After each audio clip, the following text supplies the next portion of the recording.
Okay, so I'm pretty late on this video, and I was supposed to do it another time, but I just didn't. So I'm gonna record it now, and I doubt anyone's gonna see this until probably later on. But um, I'm just gonna get back to where I left off.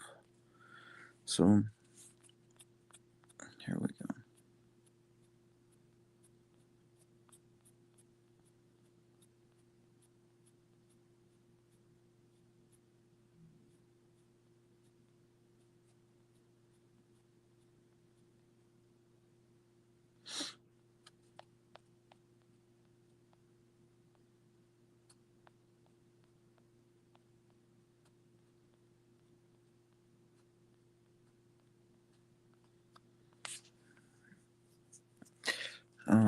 I'm Unseen Warfare. I'm here. I'm reading again from The Struggle Against Ecumenism.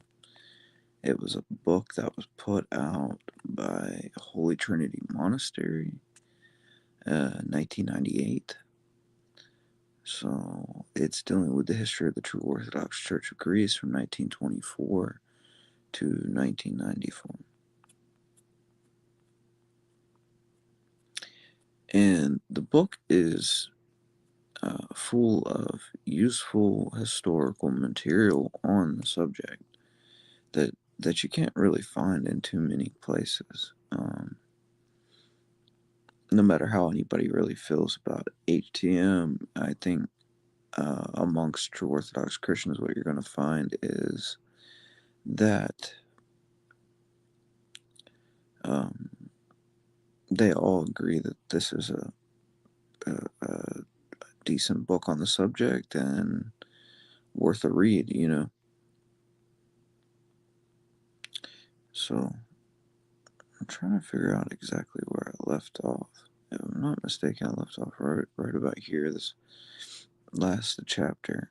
So I'm just going to begin again there. This is the beginning of the resistance movement of the true Orthodox Christians.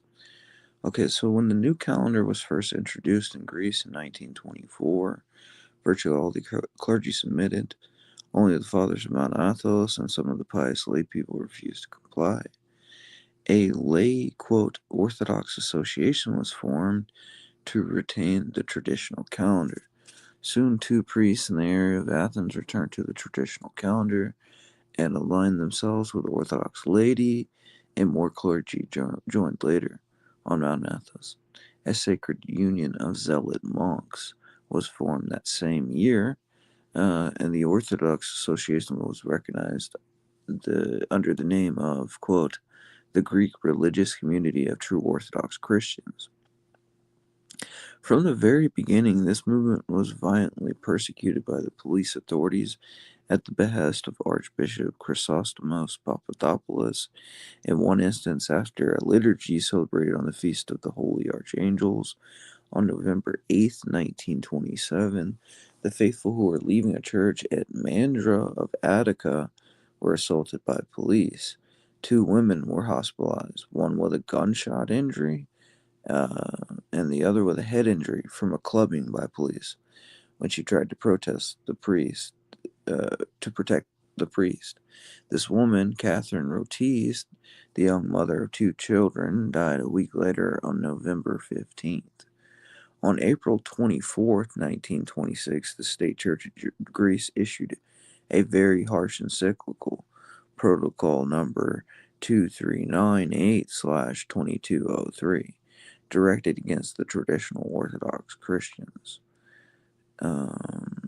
The encyclical states that they separated themselves from the church and cut themselves off from the body of Christ, drawing upon themselves condemnation and excommunication, not knowing or perhaps forgetting that he who did not hear the church is, quote, as the heathen man and the publican.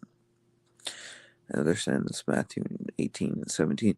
The decisions of the church are absolutely obligatory. He who does not obey them no longer belongs to her. He is deprived of the means of grace. He is separated and cut off from her and is liable to eternal torment. So this is what they're saying about those that refuse to go along with the change. So this is from a church body which only 2 years before had itself trampled upon the quote the decisions of the church, recognizing the non-orthodox as quote fellow heirs of God and Jesus Christ, apparently represents no problem or presented no problem, but being a quote old calendarist meant one had no share in that heritage, and was quote as the heathen man and the publican, and quote deprived of the means of divine grace. Despite this persecution of the faithful, the forced closure and demolition of their places of worship by authorities, and the official decree that the traditional Orthodox Christians were, quote, deprived of the means of divine grace, by 1930 there were about 800 chapters of the true Orthodox Christians in existence throughout Greece.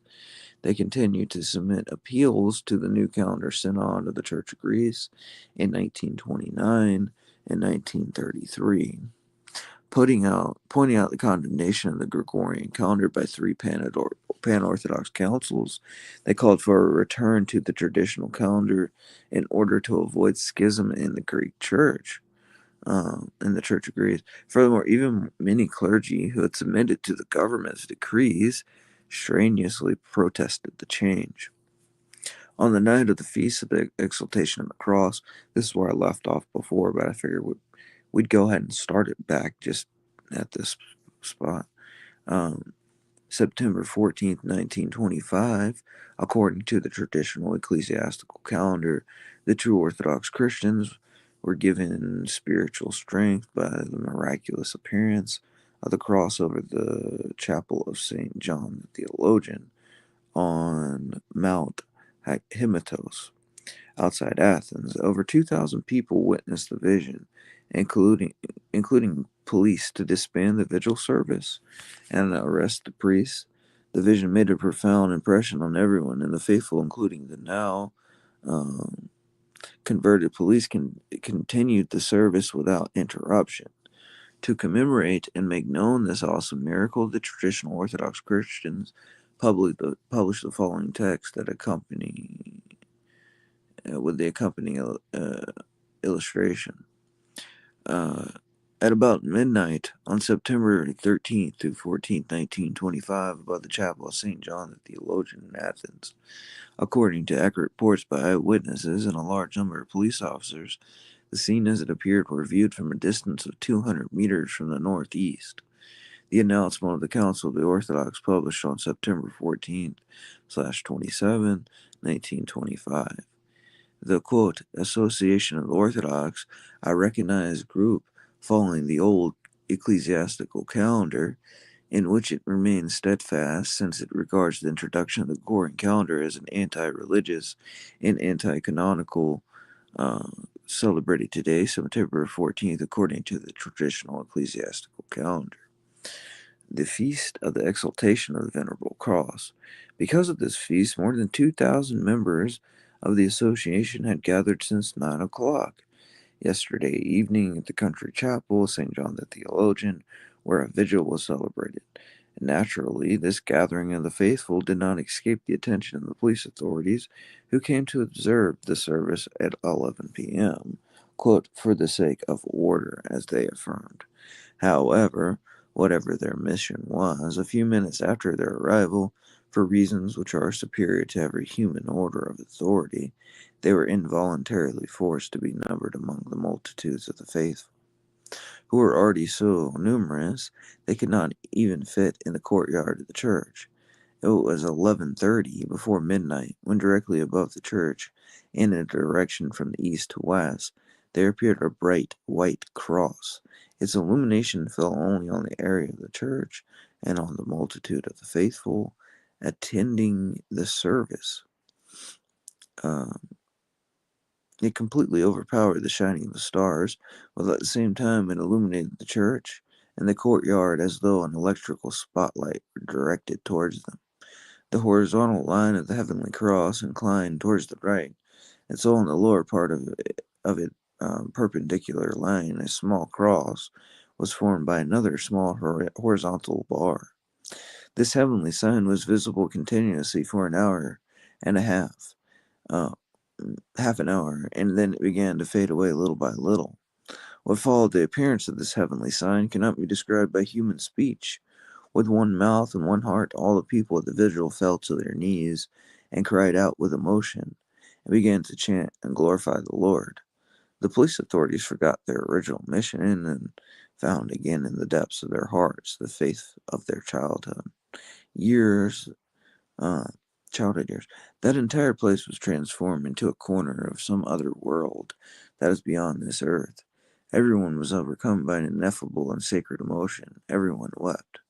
The vigil continued and finished around 4 a.m., at which time the whole torrent of people began coming back to the city, and everywhere narrated this miracle which had taken place in the night, and which overwhelmed everyone with emotion. Perhaps there will be some who will not believe, who would doubt the events. Perhaps there will be people who, thinking themselves wise, will seek to explain the phenomenon as an illusion, or will strive to dismiss it by some other contrived arguments. However, both lines of reasoning are overturned. If we take into consideration that that which appeared was not a momentary, bright, fleeting vision, but a phenomenon which was visible continuously for half an hour and longer, which more than 2,000 people saw and marveled at. It is fortunate also among those who saw and were awestruck by this heavenly and radiant cross, there was included members of the police authorities. Therefore, both the church and the state have an obligation to examine and verify the event on an official level.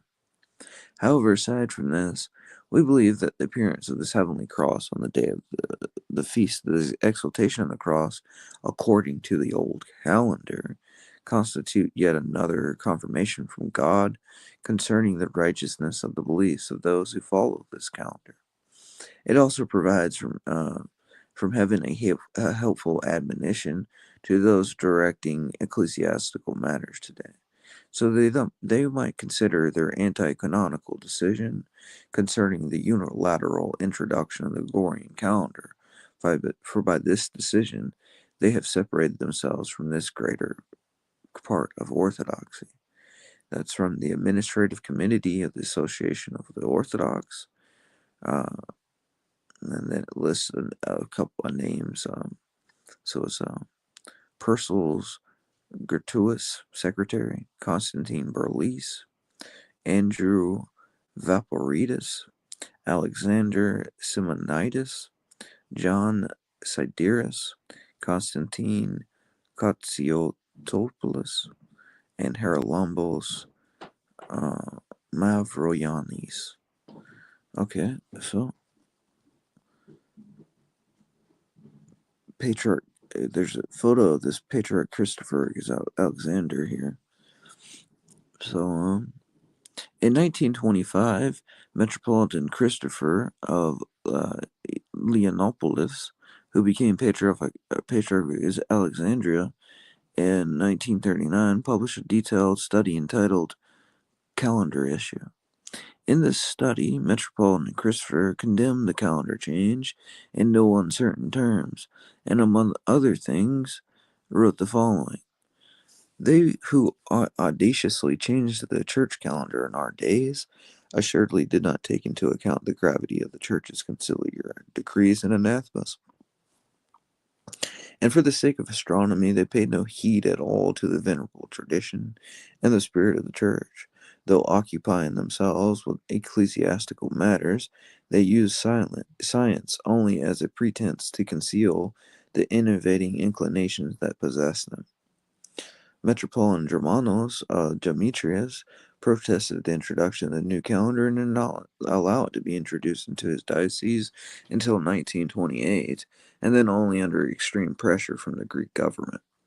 In October 1933, Metropolitans Basil Draianopoulos and Romanos of Demetrius and Irenaeus of Cassandria and Basil of Drama submitted a statement to the New Calendar Synod of the Church of Greece, urging a return to the traditional calendar. What was the response of the majority of the New Calendar bishops? The four hierarchs were threatened with disposition, although there were 11 bishops in the New Calendar State Church who deeply sympathized with and supported the heroic confession of the true Orthodox in Greece. Most were deterred by fear of persecution and the loss of their incomes from the government. In May of 1935, however, Metropolitans Germanos of Demetrios, Chrysostom of Florina, and Chrysostom of Zakynthos, who was accepted by the first two on the laying of hands, since he had been consecrated after the calendar change. Seeing that their pleas of the synod went unheeded, announced that from henceforth they would take up the pastoral care of the traditional Orthodox Christians and would form the Synod of the true Orthodox Christians of the Church of Greece. On May 13, 1935, in the presence of some 25,000 faithful, Metropolitans Germanos of Demetrius, Chrysostom of Florina, and Chrysostom of Zakynthos, I don't know how to say that really, consecrated the first of the four new bishops of the true Orthodox Church in Greece, Germanos of the Cyclades Islands. On subsequent days of the following were consecrated: Christopher of Magarus, Polycarp of Diavilla, and Matthew as a suffragan, non-ruling bishop of Brescina. These 7 bishops had Romanos of Demetrios as their president. Metropolitan Romanos had been first in seniority after Archbishop Chrysostom Papadopoulos of the State Church. Metropolitan Chrysostom of Florina was one of the most erudite and respected hierarchs of the Church of Greece. 2 days after these episcopal ordinations, the three senior hierarchs addressed the following document to the hierarchy of the State Church. So it says, to the Holy Synod of the Church of Greece. It is known to the New Calendar hierarchy of Greece that from the very beginning we set ourselves in opposition to your opinion concerning the matter of bringing the Church's calendar into accord with the civil new calendar. And though at first we also conformed ourselves to the majority decision of the hierarchs and implemented the new calendar in our diocese, we did this for 2 reasons. First, so that we might avoid the resulting ecclesiastical schism, and second, we were always lulled by the hope that the hierarchy, seeking to avoid the divisions of the faithful, would of its own good will return to the ancient ecclesiastical calendar of the feasts out of love for the faithful, from whom Christ died, even if it meant that the hierarchy had to sacrifice its own personal desire for honor. Now, however, after the passage of a decade, seeing on the one hand that a division in the church has not been avoided and been created, even without us, by a numerous segment of the Orthodox people of Greece, who with sacred zeal remain faithful to the feastal calendar handed down to us by the fathers, and on the other hand, seeing that the hierarchy has no intention of returning to the path of the Orthodox calendar, from which it strayed, we now believe that the reason for which we also follow the new church calendar for reasons of ecclesiastical comity are deficient, or for fulfilling the duty of our conscience and led by a desire for the unity of all the Orthodox Greek Christians upon the foundation of the ecclesiastical calendar and Orthodox tradition, we come forth to the following note to the governing Holy Synod. Whereas the governing hierarchy of Greece, at the inspiration and suggestion of its president, his beatitude, Chrysostom and Papadopoulos, unilaterally and uncanonically introduced the Church the Gregorian calendar, despite the decrees of the Holy Seven Ecumenical Councils and the ancient practice of the Orthodox Church.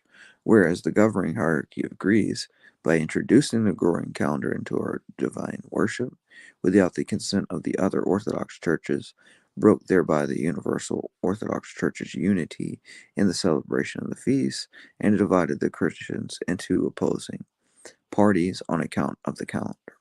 Wherefore, the governing hierarchy of Greece, by implementing the new calendar, set at naught the divine sacred canons that govern what pertains to our divine worship, especially in regards to the fast of the holy apostles, which is oftentimes completely done away with, as it is, for example, this year.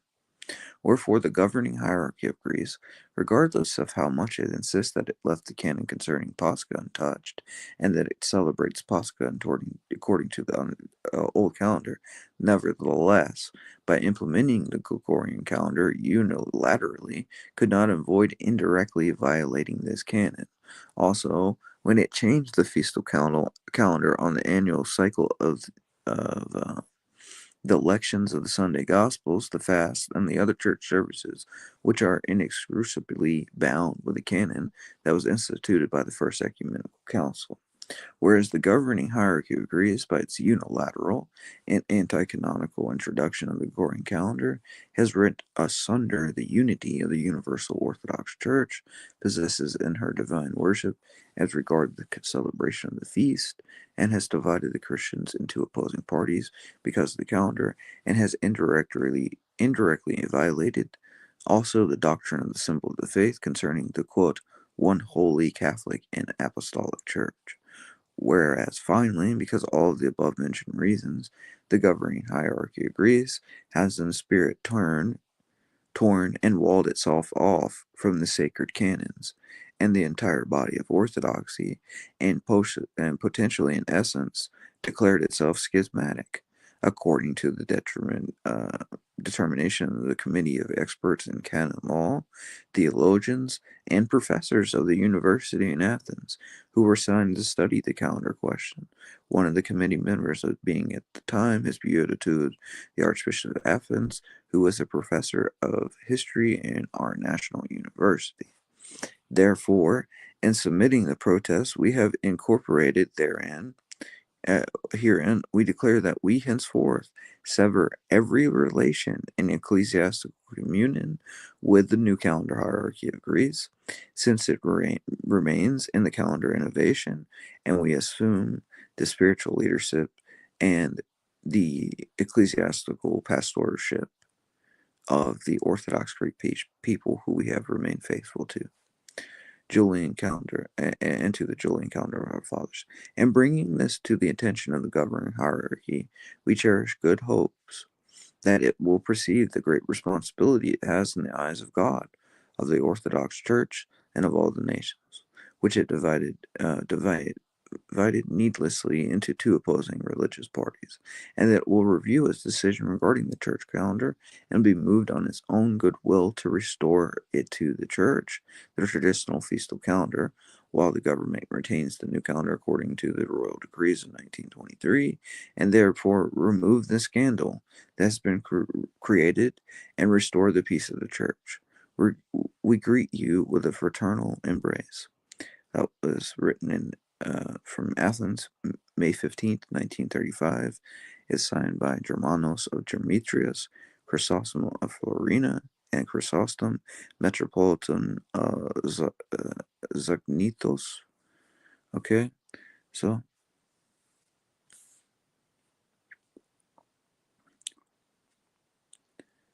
all right, so we got some people here. I wasn't surprised. Oh yeah, cool. I can't either, so that's why I'm doing this. Um, yeah, so as you can see, they broke, and for a very valid reason. And uh, as they're saying, those people that had studied canon law and examined the calendar question were deeming the innovators as being the ones in schism. So what we're seeing is a whole lot of propaganda out there, and as any true Orthodox Christian knows, it's that we're the ones being called schismatic. But when you actually examine the historical documents, you go back and as you see as this book is doing, and you really examine it, it's like this is slander on their part.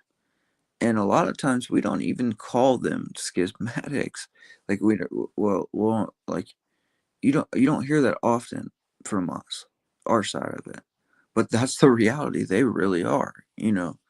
And yeah, so I mean, it's pretty crazy. It's just upside down. Yeah, everybody says the opposite, and they believe the opposite. Unfortunately, because it's just like said over and over again. It's like kind of repetition bias and de-individuation. So de-individuation is like you believe something, or like you believe something because everybody else around you believes it. Um, you don't really study it for yourself. You just keep repeating the same. They just keep repeating the same thing over and over again, and people believe it. So, all right. So, in another statement addressed to the faithful of the true Orthodox Church, the three bishops declared the following: the papal calendar is an innovation of a false doctrine, since it is in the opposition to too many canons of the rudder of the Church, and even in opposition to the teaching of the one holy Catholic and Apostolic Church.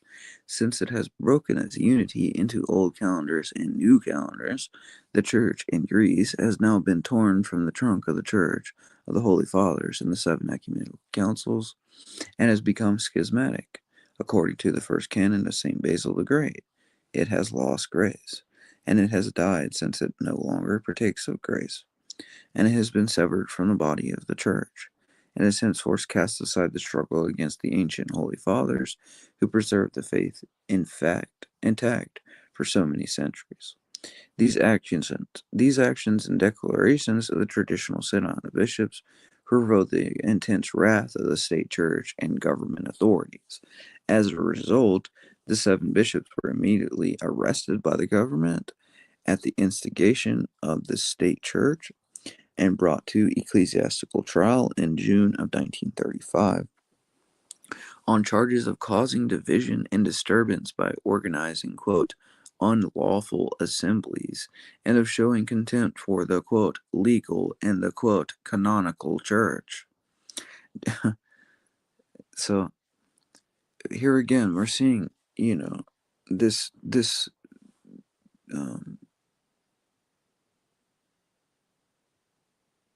oh, did you? Yeah, it tends to happen, you know. Um, all the way back at this time, they were using the term the canonical church. They trademark it. So anybody who goes against them, or they'll say, well, we're the canonical church, we're the official church. And just because you trademark the term doesn't make it so. What makes you canonical is following the canons and the faith, not just using the term.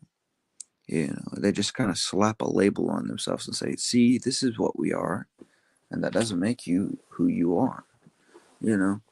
So it is what it is. They can say what they want, but the reality is they're gonna have to face Christ with it. Um,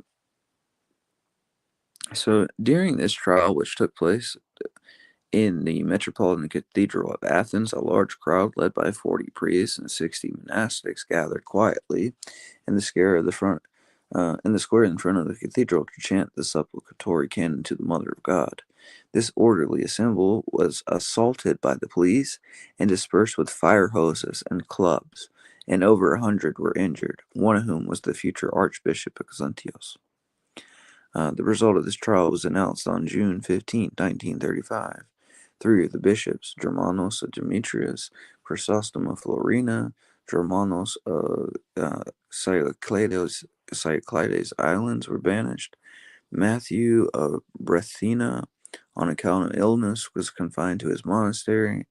Chrysostom Zakharinthos, Polycarp Diavilia, and Christopher of Megaris recanted and returned to the state church. Before the hierarchs were sent off to their places of exile and imprisonment, they were able to address their flock with one last pastoral encyclical.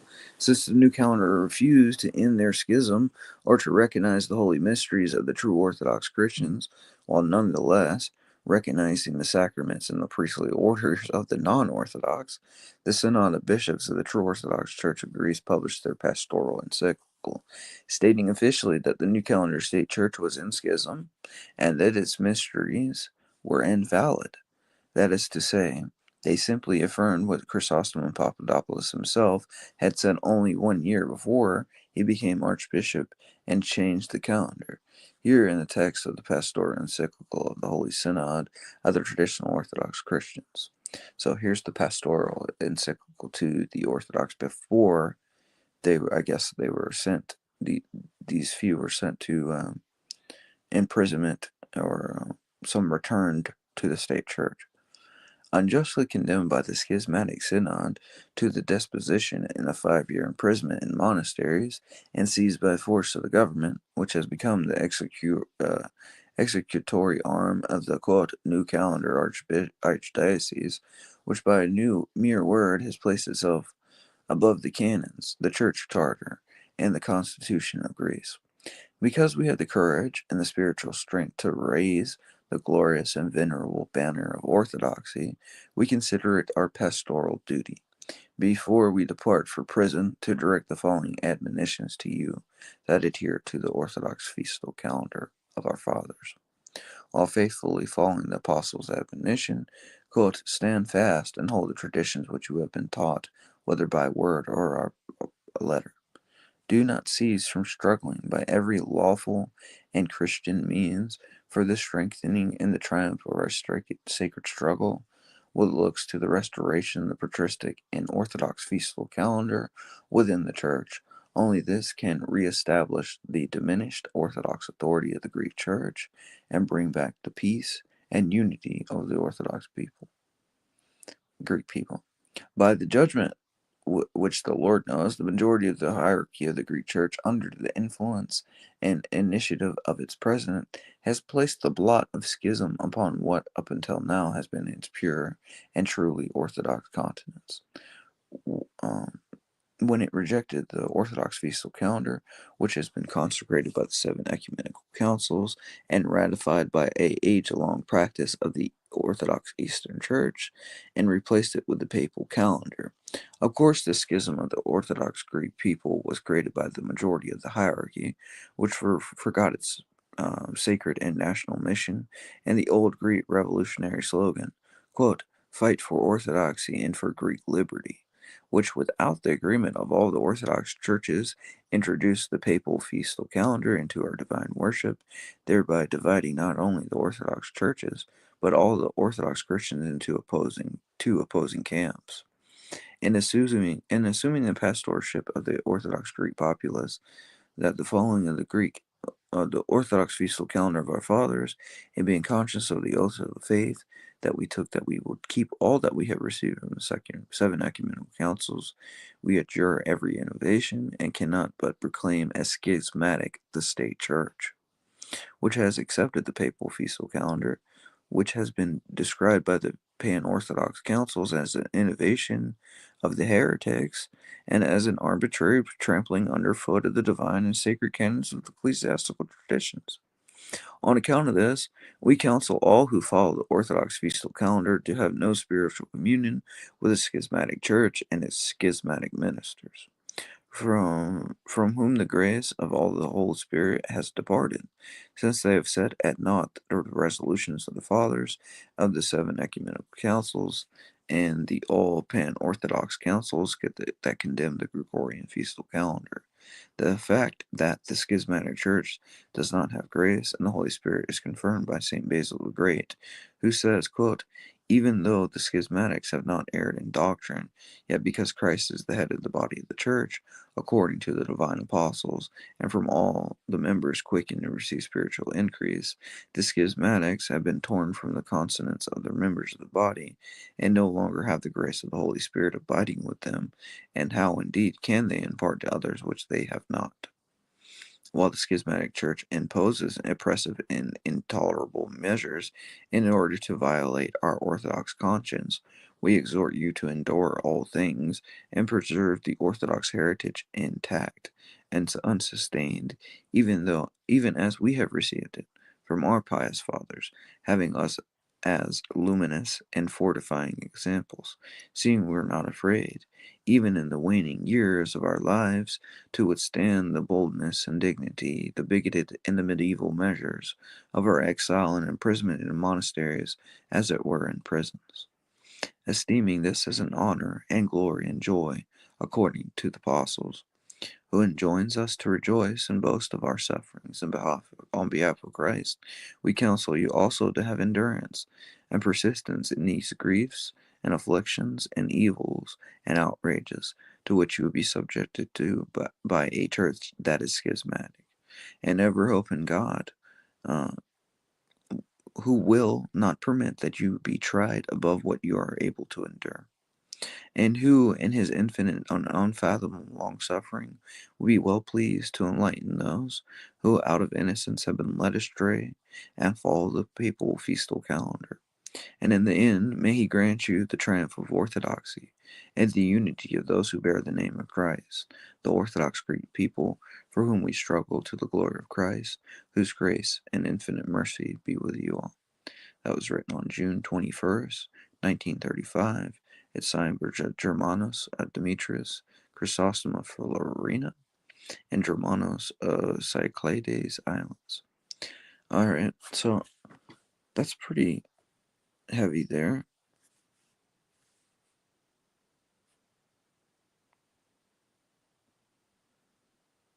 Absolutely. I agree with you, Adrian.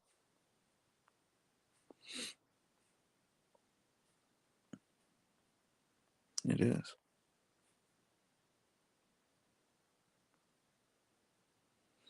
Yeah. Yeah, there's not too many willing to struggle for it, struggle for the truth. You see a whole lot of lukewarm people, they'll say, oh, it's just a calendar. Why does it matter? Yeah, well, I'll tell you why it matters. Just as St. Catherine of Attica was mentioned earlier in the text, she was a woman that stood up for her priest, and was in a protesting this change to the holy traditions. And what happened to her?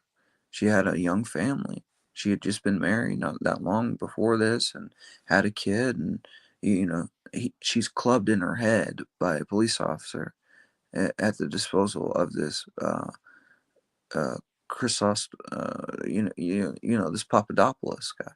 So this is what they did, and they're beating women in the head over. It's just a calendar, though. Sending these people to prisons, but it's just a calendar, though. If it was just that, why are they so angry at the people that are defending the faith? Why are they so angry at these people? Why are they persecuting them so, vehemently? Like, what's behind that? And it's clear it's satanic. And as we read earlier in the text, and if you're just now, for the people that'll watch it later and the people here, you'll recall like this was instituted by a Freemason with the goal of reforming the church to have closer relations with the West. So yeah, they murdered her without a doubt. They did. She's considered a new martyr, Saint Catherine of Attica. Yeah. Okay. Or Attica, however you'd like to say it. Um, and she's not the only one. There were some awful things that went down amongst the new calendars persecuting the so-called old calendars. Um, and to this day, we see it. To this very day, the persecution has never stopped. They have brainwashed the majority of people into believing that the us old calendars are the bad guys and we're the zealots and we just don't never, it's ridiculous. um so later in 1935, with the installation of the Prime Minister George Condelis, who ironically, as it turned out, found the religious persecution politically embarrassing, the four bishops were released and were allowed to return to Athens. Metropolitans Germanos, Chrysostom, and Germanos of of the islands of Matthew, Bishop of Brestina, now constitute the Synod of the True Orthodox Church in Greece. Okay, so it's showing a photo here that's pretty cool. Eventually I'll be able to like kind of show my screen and do all this stuff. I'm just kind of working with limited resources right now. So we're in chapter 3. It's on the divisions. So it says in 1935, Metropolitan Chrysostom of Florina, in a personal letter to Bishop Germanos, set forth the opinion that the state church was in, quote, potential schism. It is evident from this letter that Metropolitan Chrysostomos was attempting to deal with what, especially in the early years, had become a complex state of affairs.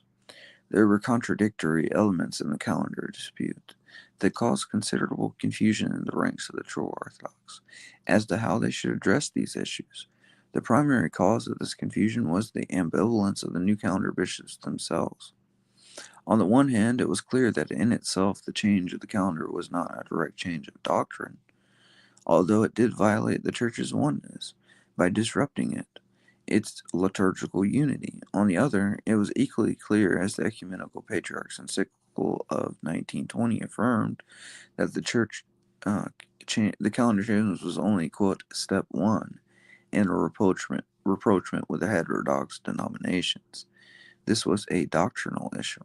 Furthermore, although the new calendar synod agrees, had a majority vote adopted and issued an encyclical in April of 1926 declaring the traditional Orthodox Christians and their mysteries were, quote, befrit of the means of the divine grace, and although the Ecumenical Patriarch in his notorious encyclical of 1920 had recognized the heterodox denominations as, quote, churches of Christ and, quote, fellow heirs of God, this was nevertheless a sizable number of new calendar hierarchs who rejected these theological innovations and supported the Church's traditional teachings. Although there were new calendar bishops in Greece who viciously persecuted the traditional bishops in Greece, and who viciously persecuted the traditional Orthodox clergy and lay people, and desecrated their churches and even the holy mysteries. There were also new calendar bishops who sympathized with and supported and assisted the true Orthodox Christians. Finally, whereas the Pan-Orthodox Council of the 16th century had placed under the anathema anyone who would change the calendar and the Paschalian, the method of reckoning the date of Pascha each year, the new calendar synod of Greece had indeed, on the one hand, adopted the change of the calendar, but on the other, had avoided tampering with this Paschalian, which had been instituted by the First Ecumenical Council, which they said was alone binding on all Orthodox. In view of these unprecedented developments, it became evident to Metropolitan Chrysostom of Florina, at least, that there was no clear answer except wait and see. Because this, he modified and softened his original position. In addition, initially had sincere, and it as it appeared to him, justified hopes that a pan-Orthodox council of all the local churches would soon convene to condemn once again these innovations and put a stop to them, and that the Ecumenical Patriarch and the Church of Greece would soon return to the traditional calendar. And he was in talks with the new calendar bishops, and they were telling him this. Well,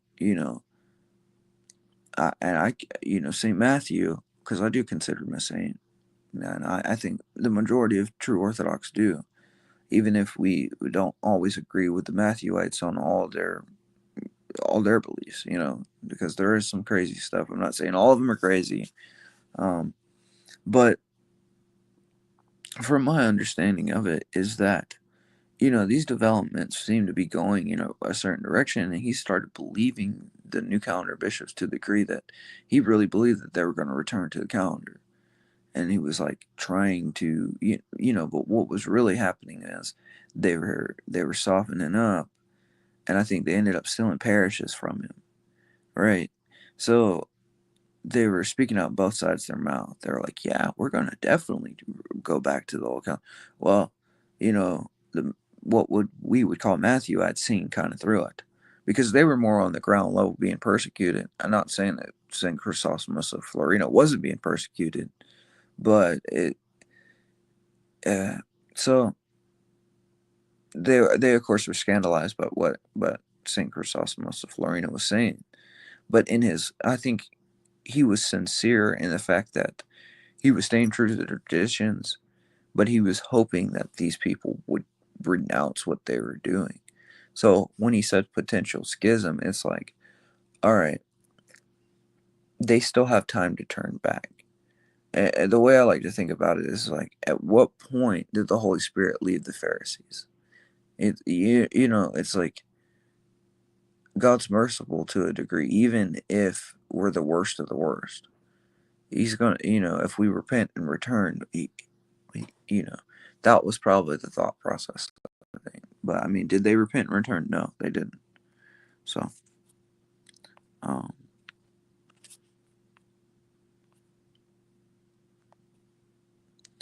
okay, so all right, I left off here. In addition, initially had sincere and appeared to him justified hopes that a pan-Orthodox council of all the local churches would soon convene to condemn once again these innovations and put a stop to them. That the ecumenical patriarch in the Church of Greece would soon return to the traditional calendar. Furthermore, a number of government officials and ministers promised to support the traditional Orthodox Christians, call for an end of the calendar innovation. At last, subsequent events demonstrated that Metropolitan Chrysostom's hopes were in vain. In November of 1937, however, when these issues were still very much alive, Metropolitan Chrysostomos wrote a very lengthy personal letter to Bishop Germanos of the Cyclades Islands. In many ways, this letter was quite harsh. Initially, Bishop Germanos had been of one mind with Metropolitan Chrysostom, that he had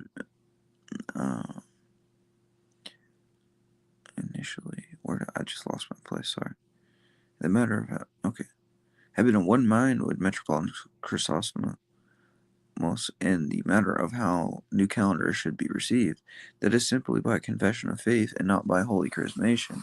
However, Bishop Germanos changed this position and adopted that of the Bishop Matthew of Brestina, that is, that all new calendars should be received by holy chrismation, since according to the strict interpretation of canons that deal with schism, grace had departed from the innovating state church. Bishop Germanos' change of policy deeply wounded Metropolitan Chrysostom and prompted his letter dated November 9th, 1937, on which he set forth his thoughts on these issues.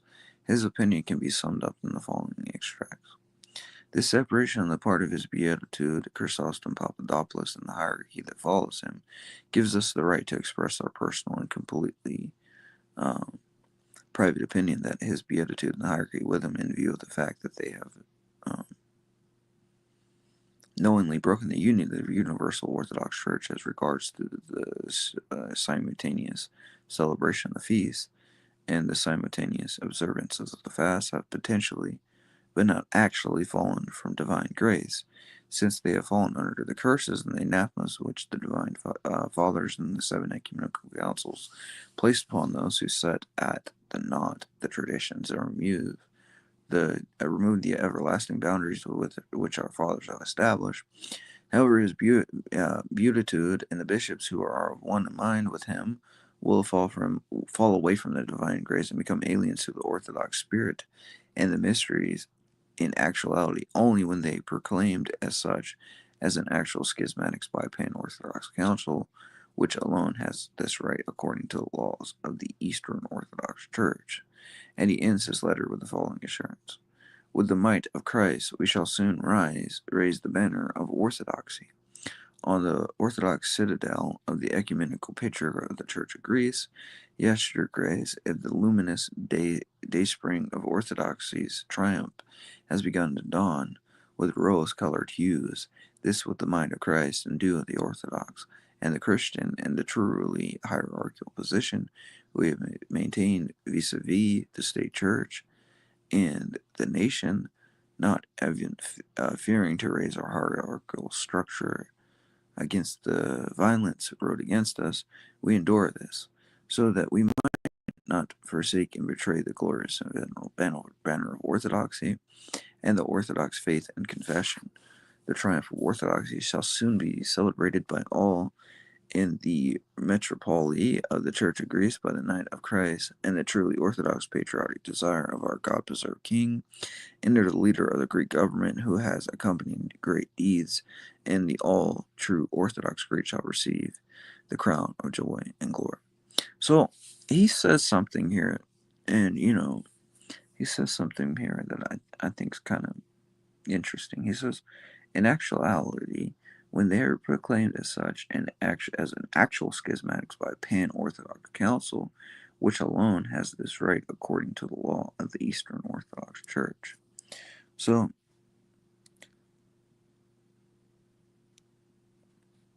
yeah, let's see.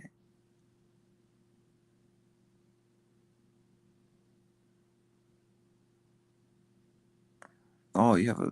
That's amazing. I'd love to see that. When you do that, subscribe to your YouTube. Please make a video of it or something when you do that. I'd love to see that. Um, so I was thinking about what he said here. You know, um, there's a story, and I forget what it was, who it was actually about.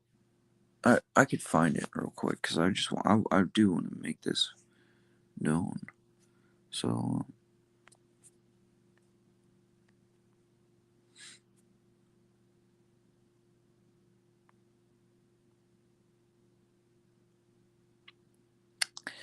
this is from a paper, and so it says the president.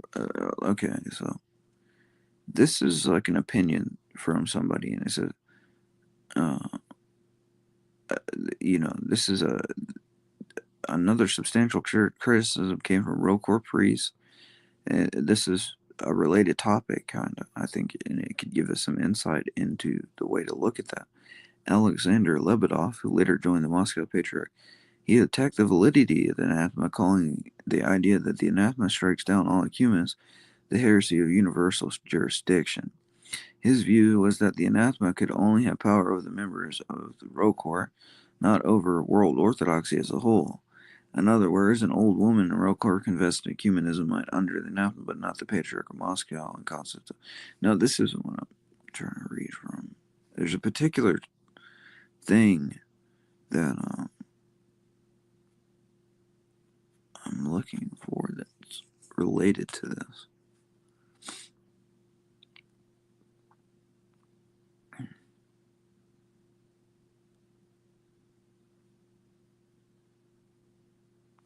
Okay, here it is. Okay, so it's talking about this. It is a different matter when we consider anathema subspecies aeternitatis and its mystical superterrestrial significance. From that point of view, the anathematization of a heretic begins in the heavens. Thus, this particular point right here. Thus, even Arius had been locally anathematized by Saint Alexander of Alexandria. The Lord appeared to his predecessor, St. Peter, with a torn cloak. And in answer to St. Peter's question, O Creator, who has torn thy tunic? Replied the mindless Arius, He has separated from me people whom I had obtained with my blood. So not only Arius, but all those who followed him, had been separated by the church by the anathema of her first bishop, the Lord Jesus Christ, years or rather eons before even the first local anathema had been uttered. All heresies and heretics are anathematized for all eternity by the eternal Lord, from just as every truth is approved by the truth himself from all eternity, so every lie is condemned by him and all eternity. So even before, so this idea, I think, is kind of, I understand why Saint Chrysostom of Florina says what he says, but this idea that this is a council is the only thing that can determine that they're actually schismatic. That's not so. Because, as we see from this patristic text, it's talking about Arius was deemed schismatic and graceless and a heretic long before a local council or an ecumenical council had been called, right? By Christ himself. The, you know, things aren't developed at the council. I think the meaning of a council is usually to define what already is. It's to affirm what already is. So it's like I'm understand what he means by potential schism, because it's like, well, what if they turn back?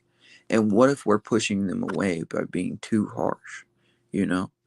It's like that could happen too. Like I understand his point a little bit, but I also understand the point of the other side. It's like they're out here persecuting us and doing all these things and locking us in prisons, and you know, it's like, of course they're schismatics and graceless because they refuse to be corrected on this, and we're getting persecuted.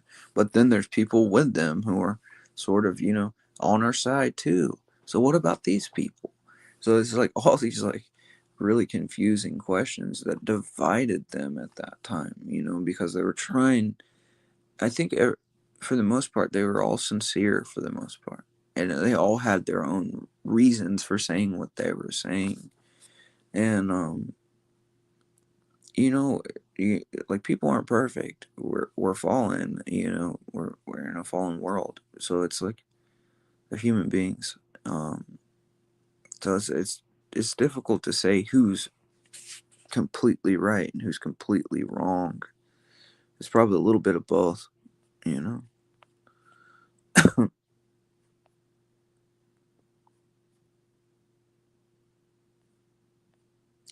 Okay, so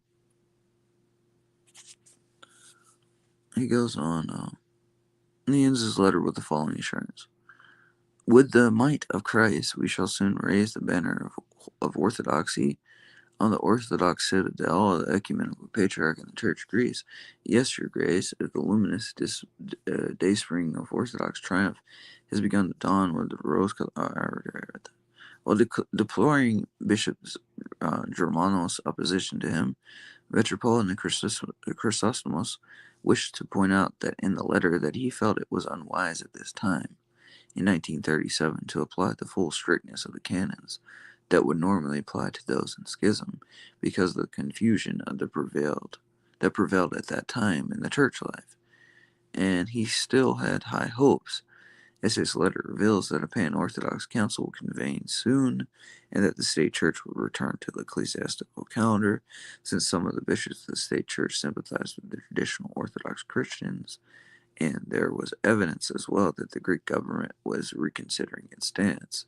It is noteworthy that Metropolitan Chrysostom here emphasized that in the year 1937 he was expressing his, quote, personal and completely private opinion concerning the status of the New Calendar Church. 13 years later, in 1950, not in a personal and private letter, but in an official encyclical, together with his entire Holy Synod, he will amend his purely personal opinion. Since Metropolitan Chrysostom acknowledged that in his letter that the New Calendar hierarchy had, quote, fallen under the curses and anathemas which the divine fathers of the Seven Ecumenical Council placed on those who set at naught the traditions and removed the everlasting boundaries which our fathers had established, one could ask, why would another council be necessary? Were it not decisions of the previous ecumenical councils and pan-Orthodox councils binding? A pan-Orthodox council did not ratify the adoption of the Gregorian calendar. Why then would another council be needed to condemn what has already been condemned repeatedly? Although the president of the Synod, Germanos of Demetrius, agreed with Metropolitan Chrysostom's views, Bishop Germanos of the Cyclades and Matthew of Brasina viewed it as a betrayal. The latter two were of opinion that from the moment the change of the calendar in 1924, the state church was in schism, and therefore the canons that apply to schism should be applied with all strictness, meaning that the new calendar mysteries became devoid of grace the moment the state church adopted the Gregorian calendar. Hence, they separated themselves from Metropolitan Chrysostom and Germanos over this issue. Later, Bishop Matthew Germanos and Cyclades disagreed over yet some other issues and separated from each other. So Matthew and just Germanos separated from each other too. So, over these disputes, mainly over the disputes of do they have grace or do they not? And, it's not about doctrinal issues. So when they say we're schismatics and all this other stuff, it's like this is infighting. If you read Saint Basil on the Holy Spirit, he talks about warring ships that are going against each other. The same thing was happening in his time. And the same thing has happened throughout church history where different bishops will have different opinions from different jurisdictions and there's not formal communion, yet both are holding to completely orthodox confessions of faith and believe, in orthodoxy. But, you know, in the case of ecumenists, they don't believe in orthodoxy. They believe that the heterodox have mysteries and stuff. So this is the difference between um, uh, an infighting, that isn't a true schism, and a true schism being that you have schismed and you're schismatic and you're a heretic because of the doctrines you're teaching. So there's a big difference between those two, which they like to conflate. So I don't know. These distinctions really have to be made and understood, which it's not understood, unfortunately, because people believe whatever's told to them, kind of. So, as a result of these divisions, the followers of Metropolitan Chrysostom of Florina, who in the great majority came to be known as Florinites, and those who followed Bishop Matthew came to be called Matthewites. And considering this division between the traditional Orthodox Christians, we must remember that there were bishops in the New Calendar Synod of Greece who supported them and might be won over by the patience and mildness, as indeed happened later in 1944. When the two Metropolitans, Christopher Christianopoulos, formerly Magarus, and Polycarp of Diavilla, returned again to the traditional Orthodox. But there was also state church bishops who were ruthless persecutors, bishops who would not stop even at physical violence and sacrilege, whose actions cried out for stern measures. This difference affected the traditional Orthodox so that parties were formed according to how each one felt these contradictory circumstances should be dealt with. In 1943, during the Nazi occupation of Greece, Metropolitan Germanos Demetrius died, leaving Metropolitan Chrysostomus by himself. However, in 1944, this Christopher of Christianopolis, formerly of Magarus, and Polycarp of Diavilia, two of the bishops who had been consecrated in 1935 by Chrysostomus of Florina, and Germanos, had subsequently recanted and rejoined the state church because of persecution, returned again to the true Orthodox Church of Metropolitan Chrysostomus. In addition, Germanos of Cyclades, who had separated from Metropolitan Chrysostom, was again meeting with him at this time, seeking to resolve their differences. These developments appeared to lend support at that time to Metropolitan Chrysostomos' manner of dealing with the New Calendar schism. Okay, so we're going to end this chapter soon, and I'm going to get out of here and come back. So that as soon as this divisions chapter is over, and then meanwhile, Bishop Matthew, now alone, eventually despaired of finding the bishops who shared his own views. Hence, in violation of the first apostolic canon, he consecrated single-handedly 4 new bishops in August of 1948. The bishops' names and titles were Spiridon of Triamythus, Andrew of Patras, Demetrius of Thessalonica, Callistos of Corinth, and one of these bishops, the saintly Spiridon Triamythus, spent the last years of his life in seclusion, refusing to celebrate as a hierarch because he has repented of being consecrated in this completely uncanonical way. These unlawful consecrations were a blow to many of the bishops, Bishop Matthew's supporters, and many clergy, monastics, and laity left him, since they were unable to accept his uncanonical course of action. They argued, quote, How can we censor others for not keeping the holy canons when we ourselves violate basic canons concerning the consecration of bishops? Although Bishop Matthew's integrity, personal virtue, and asceticism were admitted by all, his course of action only widened the divisions between the Matthewites and Florinites. In January of 1950, Metropolitan Germanos Cyclides, who I don't know how to say that, I have to figure that out, who had been imprisoned for ordaining priests, was released and once again united with Chrysostomus Florina to the great joy of the faithful. The Florites and Matthewites made many attempts at reconciliation, but all were unsuccessful. Stavros Karamitso, uh, Karamitso, a theologian and author of the book The Agony of the Garden of Gethsemane, describes an eyewitness the two instances in which Metropolitan Chrysostomus of Florina personally attempted to meet with Bishop Matthew. Okay, so this book, The Agony of the Garden of Gethsemane, so I found a copy of this in Greek. It's a very rare book.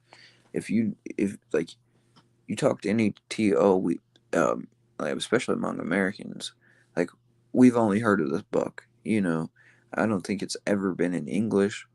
Everybody kind of wants a copy. I recently found it, so if the monastery ends up getting a copy of this, it's going to be in Greek. I'm going to have to translate it into English, and the hope is that I'm going to be able to read it live. So hopefully that happens. I look forward to that. So, anyways, uh,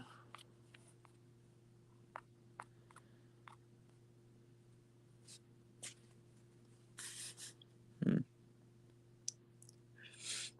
He says, Metropolitan Chrysostomus of Florina personally attempted to meet with Bishop Matthew. Unfortunately, on both occasions, the first, which had been planned to take place on January 19th, 1950, at the Matthewite convent in Karatia, at the invitation of Bishop Spiridon Tremethus, and the second, which actually did take place, at the Athens Metochian of the Karatia convent. The abbess and the senior nuns of that convent, at the prompting of the Matthewite presbyter Eugene Tombros, intervened and would not allow Metropolitan Chrysostomus to speak with Bishop Matthew. Wow. On the second occasion in May 1950, when Bishop's Matthew was on his deathbed and had been unconscious for 3 days, Metropolitan Chrysostom arrived in Bishop Matthew's quarters and approached his bedside, standing at his side. Metropolitan Chrysostomus bowed down and quietly asked, "My holy brother, how are you feeling?" To the astonishment of all present, Bishop Matthew regained consciousness and opened his eyes.